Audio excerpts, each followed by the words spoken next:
আমাদের মুসলিমদের দাওয়াতি কার্যক্রম যেমন বাড়ছে, তেমনি পাল্লা দিয়ে বাড়ছে মুসলিমদেরকে ইসলাম থেকে বিচ্যুত করা ষড়যন্ত্র, এবং এর পাল্লায় পড়ে পথ হারিয়ে ফেলছেন অনেক দিনই মুসলিম ভাই বোনেরা। না ধর্মহীনতার মোড়কে এগুলো আসছে না, বরং ইসলামের বিভিন্ন সুন্দর সুন্দর মোড়কে একের পর এক ছড়িয়ে দেওয়া হচ্ছে এসব ফিতনা, যা থেকে উম্মাহকে সময় মতো সচেতন করা না গেলে হয়তো সহিহ সুন্নাহর ইলমি মজলিসে একদিন মানুষ খুঁজে পাওয়া দুষ্কর হবে। তাই আইসিডি তার জন্মলগ্ন থেকেই বিভিন্ন ইলমি মজলিসের পাশাপাশি এসব ফিতনা থেকে মুসলিম উম্মাহকে সচেতন করার জন্য বিভিন্ন উদ্যোগ নিয়েছে।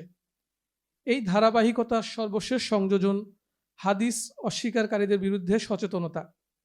আইসিডি এই নব্য ফিতনাহ এর বিরুদ্ধে সচেতনতা তৈরির লক্ষ্যে ইতিমধ্যেই বিভিন্ন কার্যক্রম পালন করে যাচ্ছে, যার মধ্যে রয়েছে সেমিনার আয়োজন, সামাজিক মাধ্যমে প্রচার এবং সচেতনতার জন্য আলাদা কমিটি গঠন, সাধারণ মানুষের জন্য সহজগম্য ও সহজবোধ্য উপকরণ তৈরি, বই পড়া প্রতিযোগিতা ইত্যাদি।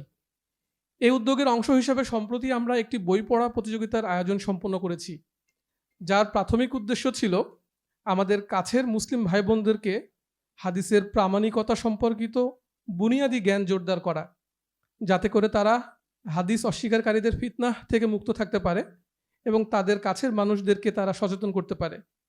এই বই পড়া প্রতিযোগিতার বিজয়ীদেরকে উৎসাহিত করার জন্য আজকের এই প্রোগ্রামে সম্মানিত শায়েখদের উপস্থিতিতে আমরা তাদের জন্য সম্মাননার ব্যবস্থা করেছি। এই প্রক্রিয়াটা সম্পন্ন করার জন্য আমি বই পড়া প্রতিযোগিতার পরিচালক তাহিন ভাইকে পোডিয়ামে আসার জন্য বিনীত অনুরোধ করছি। জাযাকাল্লাহু খায়র সাইফুল্লাহ ভাই। আমাদের এই বইপাঠ প্রতিযোগিতা সম্পর্কে আমি কিছু তথ্য জানিয়ে শুরু করি। প্রথম বইপাঠ প্রতিযোগিতা হিসেবে প্রতিযোগিতায় বই হিসেবে আমরা বেছে নিয়েছিলাম আইসিটি সম্মানিত চেয়ারম্যান শায়েখ এনামুল হক লিখিত সুন্নাহর কর্তৃত্ব ও মর্যাদা বইটি। প্রায় ৩০০ পৃষ্ঠার এই বইটি উপর আমরা মাল্টিপল চয়েস কোশ্চেন পদ্ধতিতে পরীক্ষা নেই ৪টি পর্বে।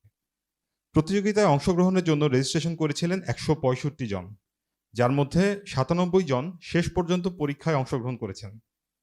প্রতিযোগিতাটি অনলাইনে আয়োজিত হয়। এতে কানাডা, অস্ট্রেলিয়া, জার্মানি থেকেও প্রতিযোগীরা অংশগ্রহণ করেন। তাছাড়াও দেশের মধ্যে ঢাকা, গাজীপুর, চট্টগ্রাম, রাজশাহী, নোয়াখালী, ফেনী, সিলেট সহ বেশ কয়েকটি জেলা থেকে প্রতিযোগীরা অংশগ্রহণ করেন। টাইম জোনের ভিন্নতা ও ব্যক্তিগত ব্যস্ততাকে মাথায় রেখে আমরা দুটি ভিন্ন সময়, দুটি ভিন্ন সেটে পরীক্ষা আয়োজন করেছিলাম। প্রতিযোগিতামূলক এই আয়োজনে প্রথম, দ্বিতীয় ও তৃতীয় স্থান অধিকারী পুরুষ ও মহিলাদেরকে আমরা আজকে পুরস্কৃত করব ইনশাআল্লাহ। আমি প্রথমে মহিলাদের নাম ঘোষণা করছি। মহিলাদের মাঝে তৃতীয় স্থান অধিকার করেছেন ফারহানা জলিল, দ্বিতীয় স্থান অধিকার করেছেন যুগ্মভাবে গাজী ফারহানা ইয়াসমিন ও মোবাশশিরাতুল জানান। আমাদের বোন গাজী ফারজানা ইয়াসমিন, উনি ওনার পুরস্কারটি এমসিডিকে দান করতে চেয়েছেন, আলহামদুলিল্লাহ। সবশেষে প্রথম স্থান অধিকার করেছেন আয়েশা তাসনিম। আমি বোনদেরকে অনুরোধ করব আপনারা দয়া করে উম্মু রোদেলা আপুর কাছ থেকে আপনাদের পুরস্কারটি গ্রহণ করে নেবেন। এবার ভাইদের পালা।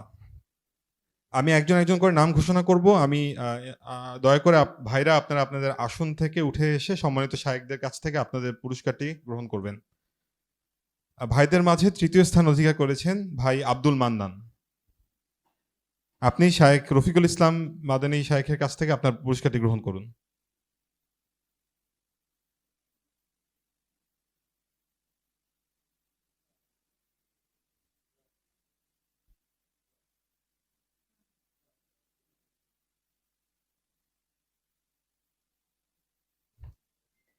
দ্বিতীয় স্থান অধিকার করেছেন যুগ্মভাবে এহসানুল কবির শাহিদ ও মোহাম্মদ ইউসুফ হোসেন। আমি প্রথমে এহসানুল কবির শাহিদ ভাইয়ের পক্ষ থেকে সাইফুল ইসলাম ভাইকে অনুরোধ করব, আপনি আমাদের শায়েখ আকরামুজ্জামান থেকে আপনার পুরস্কারটি গ্রহণ করুন।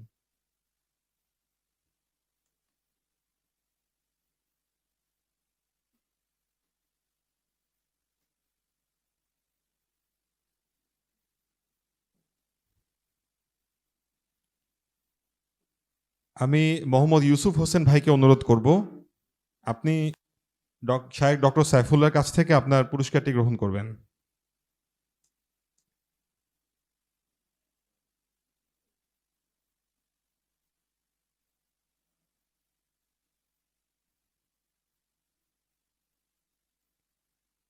সবশেষে প্রথম স্থান অধিকার করেছেন শাফায়েত আহমেদ। আমি অনুরোধ করব ভাই শাফায়েত আহমেদকে ডক্টর শাইখ ডক্টর জাকারিয়া আবু বকর মোহাম্মদ জাকারিয়া শাইখের কাছ থেকে আপনার পুরস্কারটি গ্রহণ করুন।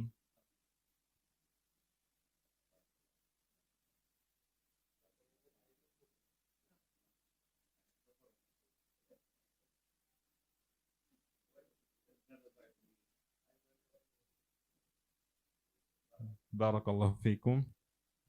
এরই মাধ্যমে শেষ হলো আমাদের পুরস্কার বিতরণী পর্ব। প্রতিযোগিতার প্রশ্নকর্তারা সহ এই আয়োজনে যারা আমাদের বিভিন্ন পরামর্শ ও সহযোগিতা করেছেন তাদের সবাইকে জাযাকুমুল্লাহু খায়ের জানিয়ে আমি আবার ফিরে যাচ্ছি সাইফুল্লাহ ভাইয়ের কাছে।